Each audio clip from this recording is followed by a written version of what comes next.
वह कपड़े बदलने अपने कमरे में चली गई। थोड़ी देर बाद जब वो बाहर आई तो उन्होंने एक जालीदार टॉप और नीचे पजामा पहना हुआ था। वो बहुत सुंदर लग रही थी। मेरे मुंह से निकल गया, आप इस ड्रेस में बहुत सुंदर लग रही हैं। वो मुस्कुराई और बोली, तो क्या मैं पहले सुंदर नहीं लगती थी? मैंने झिझकते हुए कहा, आप तो हमेशा से ही सुंदर हैं। अगर आप मुझे पहले मिली होती तो मेरा नाम राजेश है। यह बात करीब 2 साल पुरानी है। मैं पुणे के एक बड़े रेस्टोरेंट में असिस्टेंट शेफ का काम करता था। मेरे रेस्टोरेंट के मालिक ने ही मुझे रहने के लिए एक फ्लैट दिया था, जहां मैं उस समय अकेला रहता था। मेरे माता पिता मेरे गांव में रहते थे और मैं अपनी कमाई का एक हिस्सा उन्हें भेज दिया करता था। वह काफ़ी आधुनिक थी। मेरा फ्लैट दूसरे माले पर था और तीसरे माले के पेंट हाउस में मालिक की बहू अपने पति के साथ रहती थी। उनका नाम बबीता था और उनकी उम्र करीब 30 साल होगी। वह बेहद आकर्षक और सुंदर थी। उनके पति एक बड़ी आईटी कंपनी में प्रोजेक्ट मैनेजर थे और उन्हें अक्सर काम के सिलसिले में शहर से बाहर जाना पड़ता था। बबीता जी से मेरी कभी कभी बात हो जाती थी। मेरे काम के घंटे अजीब थे, जिस वजह से मेरे ऑनलाइन ऑर्डर या कोरियर अक्सर वही ले लेती थी। एक दिन मैं काम से लौटा तो रात के 11 बजे चुके थे। मुझे याद आया कि मेरा एक ज़रूरी पैकेज आज ही डिलीवर हुआ था। मैं ऊपर बबीता जी के फ्लैट पर गया। मैंने देखा कि दरवाज़ा हल्का सा खुला हुआ था। मैंने बाहर से ही आवाज़ दी। बबीता जी कोई जवाब नहीं आया तो मैं थोड़ा अंदर चला गया। तभी मेरी नज़र उनके बेडरूम पर पड़ी, जहां वह कपड़े बदल रही थी। उस हालत में उन्हें देखकर मैं बुरी तरह घबरा गया और तुरंत पीछे हटकर बाहर आ गया। कुछ पल बाहर रुकने के बाद मैंने फिर से दरवाज़ा खटखटाया। इस बार उन्होंने दरवाज़ा खोला। मैंने उनसे पैकेज के बारे में पूछा। उन्होंने कहा, हाँ राजेश, तुम्हारा पैकेज मेरे कमरे में है। हॉल में सफाई चल रही थी, इसलिए अंदर रख दिया। मैं उनके पीछे उनके कमरे में गया और पैकेज लेकर वापस आ गया। उस रात जब मैं सोने लेटा तो वही दृश्य मेरी आंखों के सामने बार बार आ रहा था। मैंने पहले कभी किसी औरत को ऐसे नहीं देखा था, इसलिए मेरे मन में एक अजीब सी हलचल मची हुई थी। उस दिन के बाद मैं बबीता जी को एक अलग ही नज़र से देखने लगा था। एक दिन मेरी छुट्टी थी और मैं अपने फ्लैट में आराम कर रहा था। तभी किसी ने जोर जोर से मेरा दरवाज़ा खटखटाया। मैंने दरवाज़ा खोला तो सामने बबीता जी खड़ी थी। उन्होंने नाइट गाउन पहना हुआ था और वह बहुत घबराई हुई लग रही थी। उन्होंने बताया कि कूड़ा फेंकने बाहर निकली और दरवाज़ा गलती से लॉक हो गया। उन्होंने मुझसे मेरा फ़ोन मांगा ताकि वह अपने पति को कॉल कर सके, लेकिन उन्होंने फ़ोन नहीं उठाया। फिर मैंने सिक्योरिटी को फ़ोन करके दूसरी चाबी मंगवाई। जब तक चाबी आई वो मेरे ही घर पर रुकी। मैंने उनके लिए चाय बनाई और हम दोनों ने थोड़ी देर बातें की।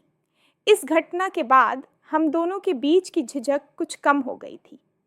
एक दिन उन्होंने मुझसे कहा, राजेश, आज तुम्हारी छुट्टी है ना? क्या तुम मुझे मॉल तक ले चलोगे? तुम्हारे जीजा जी तो हमेशा काम पर ही रहते हैं। मुझे कुछ शॉपिंग करनी थी। तुम्हारे पास गाड़ी है तो जल्दी हो जाएगा। मैंने हाँ कर दी। शाम को जब वह तैयार होकर नीचे आई तो मैं उन्हें देखता ही रह गया। घर में मैंने उन्हें अक्सर साड़ी या गाउन में ही देखा था, पर आज उन्होंने जीन्स और टॉप पहना था, जिसमें वो बहुत खूबसूरत लग रही थी। हम मॉल पहुंचे।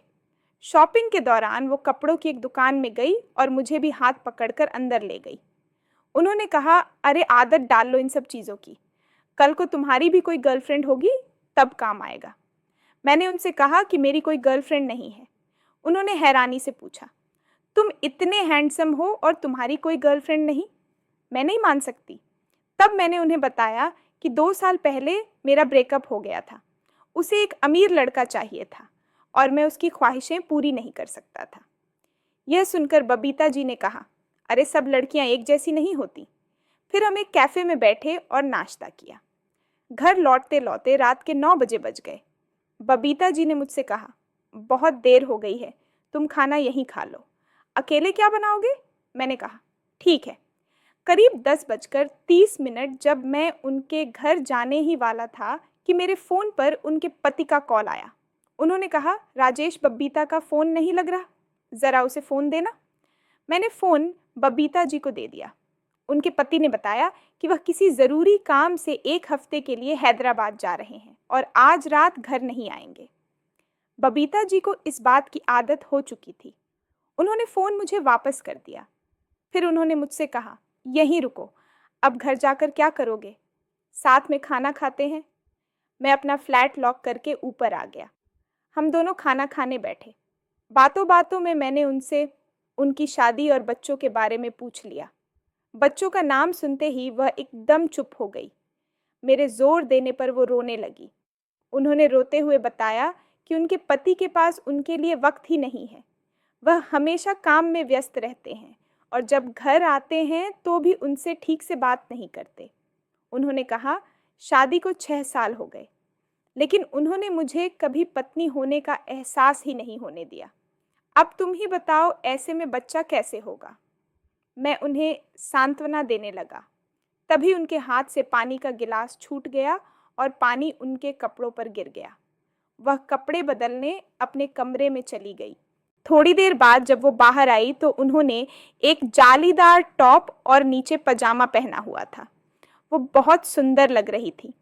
मेरे मुंह से निकल गया, आप इस ड्रेस में बहुत सुंदर लग रही हैं। वो मुस्कुराई और बोली, तो क्या मैं पहले सुंदर नहीं लगती थी? मैंने झिझकते हुए कहा, आप तो हमेशा से ही सुंदर हैं। अगर आप मुझे पहले मिली होती तो मैं आपको ही अपनी गर्लफ्रेंड बना लेता। यह सुनकर वह गुस्से में बोली, यह कुछ ज़्यादा नहीं हो रहा। मैं डर गया और माफ़ी मांगने लगा। तभी उन्होंने मेरा हाथ पकड़ लिया और कहा, कहाँ जा रहे हो? अगर मुझे गर्लफ्रेंड बनाओगे तो मेरे सारे नखरे उठाने पड़ेंगे। मैं हैरान होकर उन्हें देखने लगा। उन्होंने मुस्कुराते हुए कहा, मेरे पति को पता चला तो? मैंने कहा, उन्हें कौन बताएगा? वैसे भी वह आपको वक्त कहाँ देते हैं। थोड़ी देर हम टीवी देखने लगे जिस पर एक रोमांटिक फिल्म चल रही थी। फिल्म के एक सीन को देखकर मैं असहज हो गया तो वह बोली, इतना क्यों शर्मा रहे हो? कभी किसी को किस नहीं किया क्या? मेरे ना कहने पर वह धीरे धीरे मेरे करीब आई। उस रात मैं वहीं रुक गया। उन्होंने मुझसे कहा, बहुत दिनों से अकेली थी, आज तुम मेरी प्यास बुझा दो। इसके बाद हम दोनों एक दूसरे में खो गए। यह सिलसिला कुछ दिनों तक चलता रहा। फिर एक दिन मुझे गांव से फ़ोन आया कि मेरे पिताजी की तबीयत बहुत ख़राब है। मैं तुरंत गांव चला गया। वहां पहुंचकर मुझे पता चला कि मेरे माता पिता ने मेरी शादी के लिए एक लड़की देख रखी थी। मेरे दिल में बबीता जी थी, लेकिन मैं जानता था कि हमारे रिश्ते का कोई भविष्य नहीं है। मैंने सोचा और फिर अपने माता पिता की पसंद से शादी करने का फैसला कर लिया।